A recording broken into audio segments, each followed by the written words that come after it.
Self-discipline is the center of all material success. You cannot win the war against the world if you can't win the war against your own mind.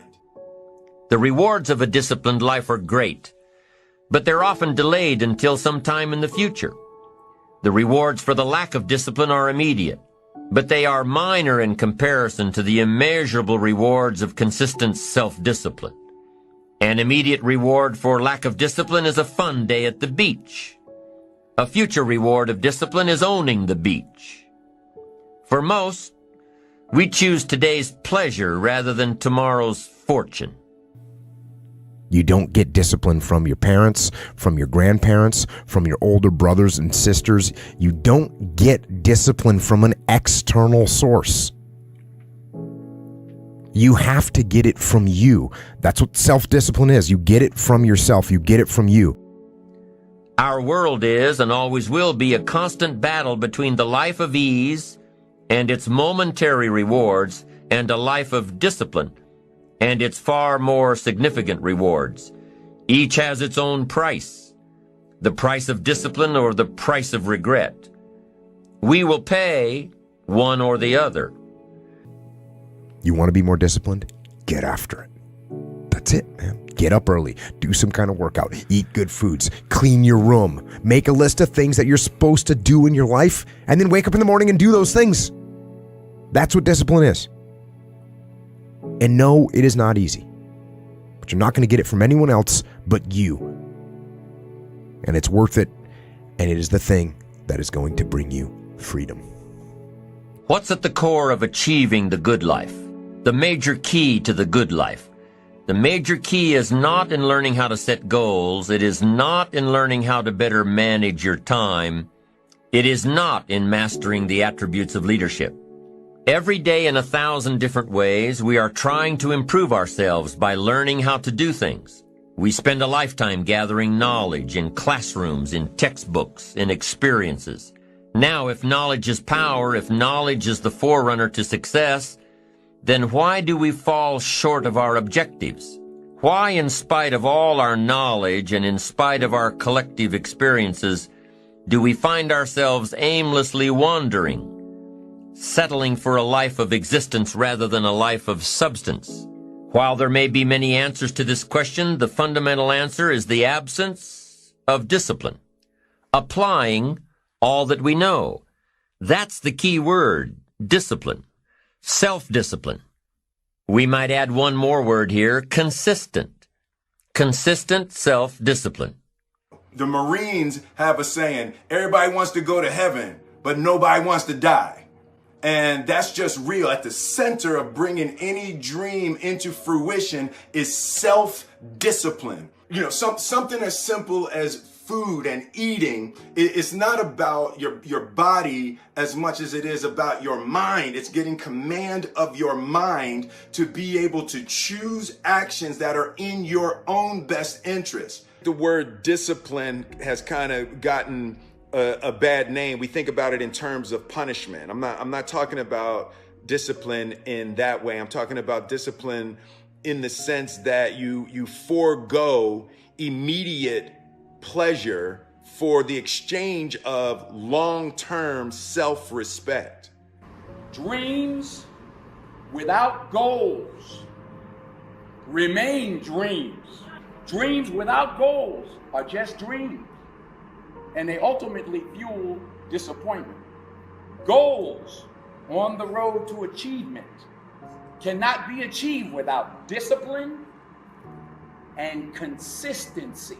Between goals and achievement are discipline and consistency.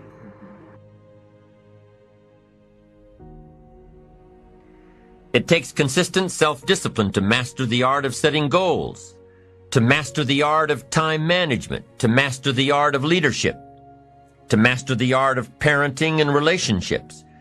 If we don't make consistent self-discipline part of our daily lives, the results we seek will be sporadic and elusive. It takes a consistent effort to truly manage our valuable time, or we'll be consistently frustrated. It takes discipline to conquer the nagging voices in our minds. The fear of failure, the fear of success, the fear of poverty, the fear of a broken heart. It takes discipline to keep trying when that nagging voice within us brings up the possibility of failure. It takes discipline to change a habit, because habits are formed a little bit each day, every day, every day. Once habits are formed, they act like a giant cable. They act like a nearly unbreakable instinct that only long-term disciplined activity can change. We must unweave every strand of the cable of habits slowly and methodically until the cable that once held us in bondage becomes nothing more than scattered strands of wire. It takes the consistent application of a new discipline, a more desirable one to overcome one which is less desirable. It takes discipline to plan. It takes discipline to execute our plan. It takes discipline to look with full objectivity at the results of our applied plan. And it takes discipline to change either our plan or our method of executing that plan if the results are poor. It takes discipline to be firm when the world throws opinions at our feet. It takes discipline to ponder the value of someone else's opinion when our pride and our arrogance leads us to believe that we are the only ones with the answers. Self-discipline is self-love. If you want to be happy, you have to love yourself, which means you have to discipline your behavior. The road to sustained happiness is through disciplining your behavior. It's really easy to start something, but to finish something takes tremendous amount of will, right? At the start, everybody's inspired, they're full of enthusiasm and energy. And then halfway through the project, everybody looks at each other and go, whose idea was this? When you finish what you begin, it requires tremendous amount of will. So the way I develop my bicep is I use my bicep to lift weights to develop more bicep, right? I use my bicep to develop bicep. The way you develop willpower is you use your mental muscle to develop more muscle. So every time you finish what you begin, you're actually developing willpower. So for me, the way I develop willpower is I look at my average day and I go, what are the opportunities in my day that I can use to develop willpower? One simple thing that I talk about quite often is every day I sleep. So before I sleep, I floss, I brush my teeth, throw on my pajamas, I go to sleep. How do I finish the process of sleep? I make the bed in the morning. So when I make the bed, I finish what I begin and I'm developing willpower. So now most people look at mundane things throughout the day, like making the bed is kind of like, oh, that's a mundane task. Why should I waste time or energy? All those things are little acts to develop willpower. And imagine if you're taking a pebble and putting it in a jar every time, 2 weeks later, the jar will be filled with pebbles. So I looked at the tasks throughout the day, finishing those tasks as opportunities to develop willpower. And after a month, I've developed tremendous amount of willpower. Now I can use that willpower and direct it with align it with my passion to create discipline in my life so that I can enjoy what I love more. So how can you get rid of the easy distractions? How can you keep your mind on what you're trying to do? How can you keep an attitude of doing it all and doing it now? How can you make the choice of discipline over procrastination? How can you stay focused on your ambitions? You can keep your focus on your work. You can get it done today instead of tomorrow. You've got to really work on your consistent self-discipline on a daily basis, or you'll find yourself distracted. Distracted by negative thoughts, distracted by negative people, and pretty soon, depending on the type of people you've associated with, distracted by your doubts within yourself. Never underestimate the power of influence and associations. And never underestimate the power of your own consistent self-discipline. Being from a disciplined family does not make you a disciplined person. Being in a disciplined group does not make you a disciplined person. What makes you a disciplined person is choosing to be disciplined. It doesn't come from your parents. You don't inherit it. And there's another piece here.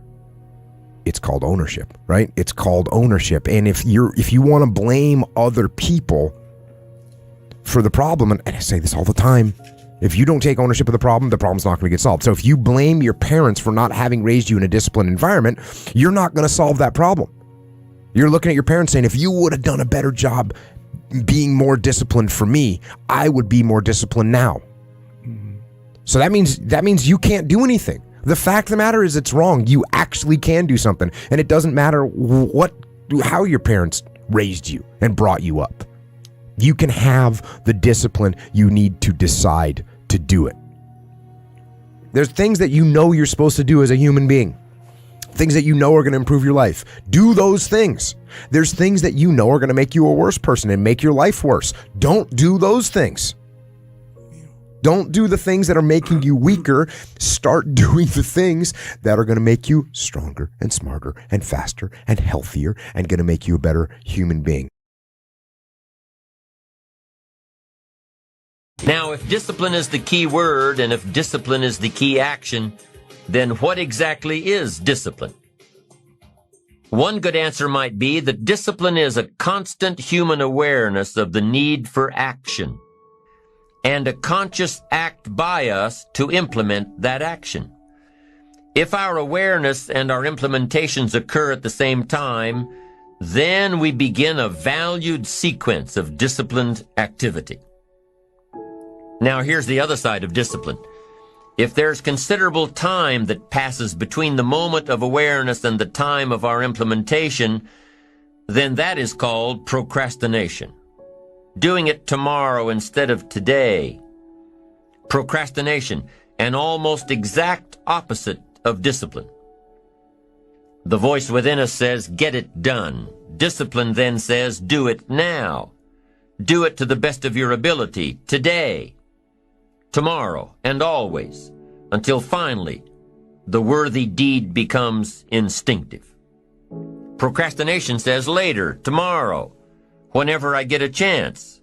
In every circumstance we face, we are constantly presented with these two choices. Do it now or do it later. Discipline and procrastination. A choice between a disciplined existence bearing the fruit of achievement and contentment, or procrastination, the easy life for which the future will bear no fruit, only the bare branches of mediocrity. It's easier to go to bed late, sleep late, show up late, leave early. It's easier not to read. It's easier to turn on the television than to open a book. It's easier to do just enough than to do it all. Waiting is always easier than acting. Trying is always easier than doing.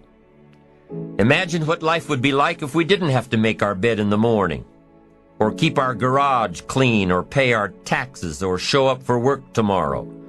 Wouldn't it be fascinating if we didn't have to do these things? Wouldn't it be fascinating? What do you suppose would become of us? You're right. Not much.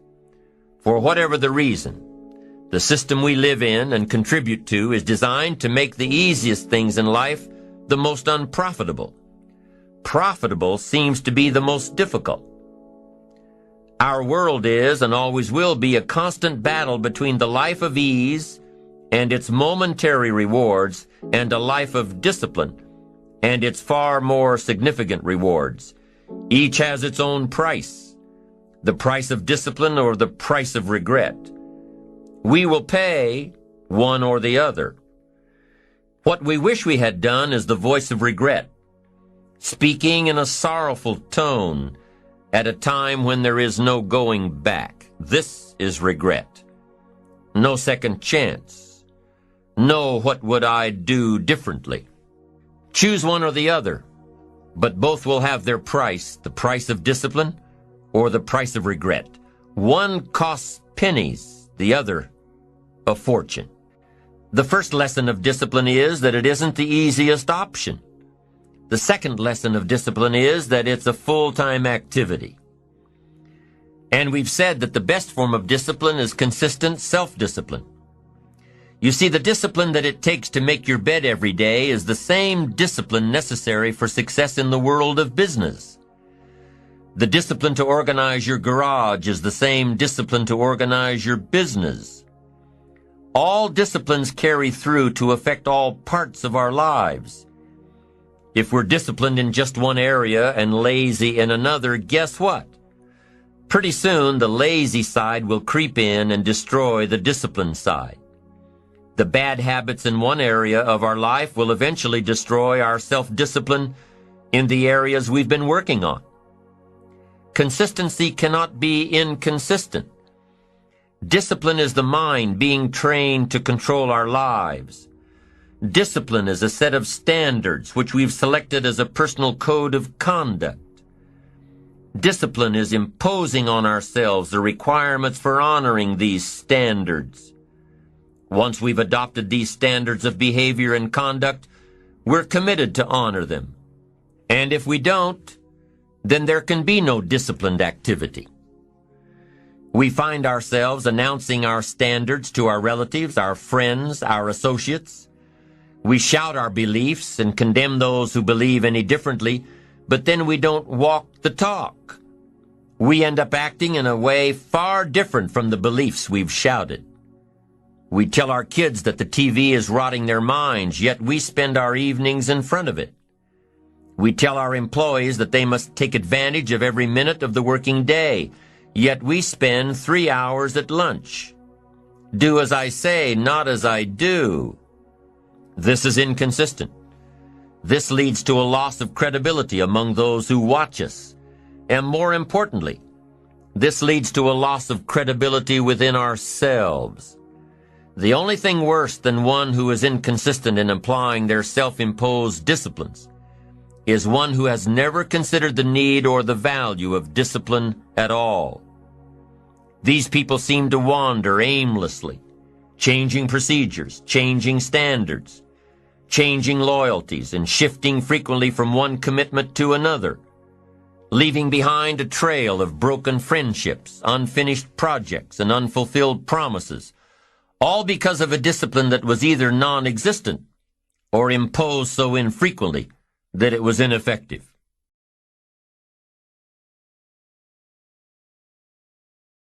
Here's the third step to becoming consistently self-disciplined.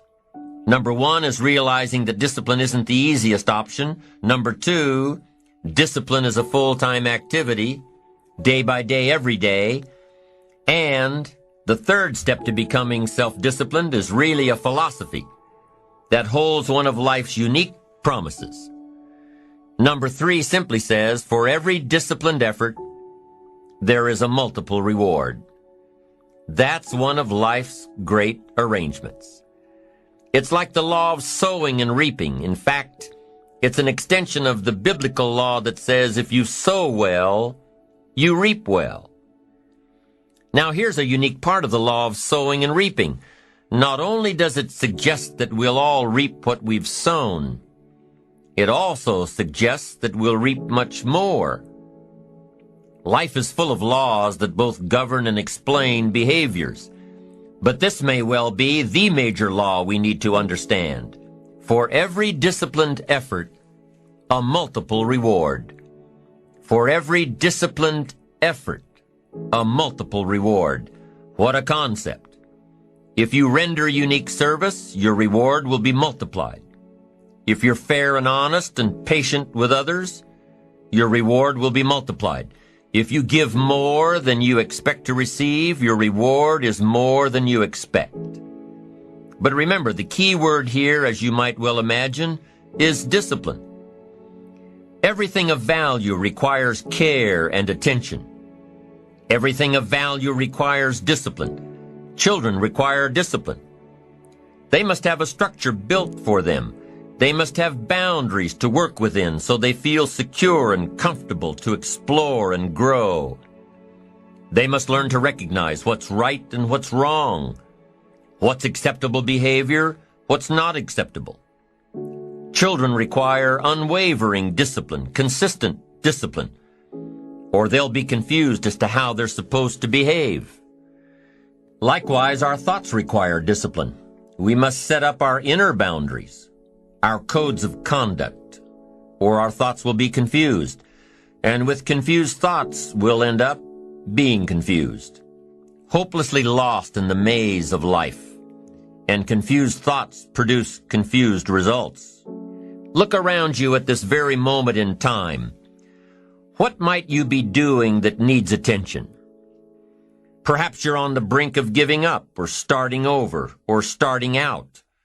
And the only missing ingredient to your incredible success story in the future is a new and self-imposed discipline that will make you stay longer and try harder and work more intensely than you ever thought you possibly could. The most valuable form of discipline is the one that you impose on yourself. Don't wait for things to deteriorate so drastically that someone else must impose discipline into your life. Wouldn't that be tragic? How could you possibly explain the fact that someone else thought more of you than you thought of yourself? That they forced you to get up early and get out into the marketplace when you would have been content to let success go to someone else who cared more about themselves. Your life, my life, the life of each one of us is going to serve as either a warning or an example. A warning of the consequences of neglect, self-pity, lack of direction and ambition, or an example of talent put to use.